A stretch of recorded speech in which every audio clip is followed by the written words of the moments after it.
ಮಹಿಳಾ ಮತ್ತು ಮಕ್ಕಳ ಅಭಿವೃದ್ಧಿ ಇಲಾಖೆ ಸಚಿವರಾದ ಲಕ್ಷ್ಮೀ ಹೆಬ್ಬಾಳ್ಕರ್ ಪ್ರಯಾಣಿಸುತ್ತಿದ್ದ ಕಾರು ಅಪಘಾತವಾಗಿರುವ ಘಟನೆ ಬೆಳಗಾವಿ ಜಿಲ್ಲೆಯ ಕಿತ್ತೂರು ತಾಲೂಕಿನ ಅಂಬರಗಟ್ಟಿ ಬಳಿ ನಡೆದಿದೆ.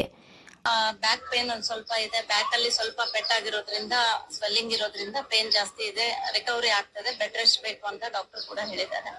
ಅವರ ಕುಟುಂಬದ ಅವ್ರ ತಾಯಿಯವ್ರನ್ನು ಅವ್ರ ಮಗನು ಅವ್ರ ಸೊಸೆನೂ ಕೂಡ ಭೇಟಿಯಾದ್ರು.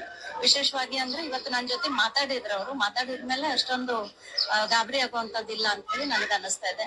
ದೇವ್ರ ಹತ್ರ ಪ್ರಾರ್ಥನೆ ಮಾಡ್ಕೊತೀವಿ, ಬೇಗ ಅವ್ರು ಉನ್ಮುಖರಾಗ್ಲಿ, ಮತ್ತೆ ಅವರ ಕಾರ್ಯಕ್ಕೆ ಅವರು ಆದಷ್ಟು ಬೇಗ ಹೋಗ್ಲಿ ಅಂತ ಹೇಳಿ ನಾವು ಕೇಳ್ಕೊತೀವಿ.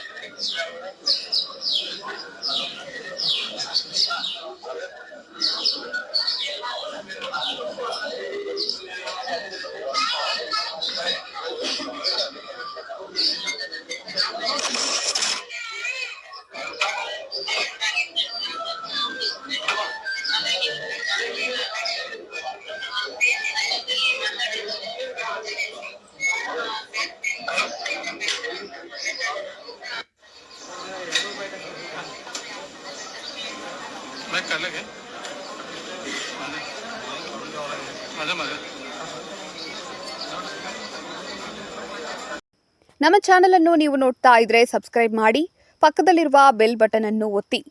ತಪ್ಪದೇ ನಮ್ಮ ಚಾನೆಲ್ಗೆ ಸಪೋರ್ಟ್ ಮಾಡಿ. ನಿರಂತರ ಸುದ್ದಿಗಾಗಿ HD 24x7 ನ್ಯೂಸ್ ಅನ್ನು ವೀಕ್ಷಿಸಿ.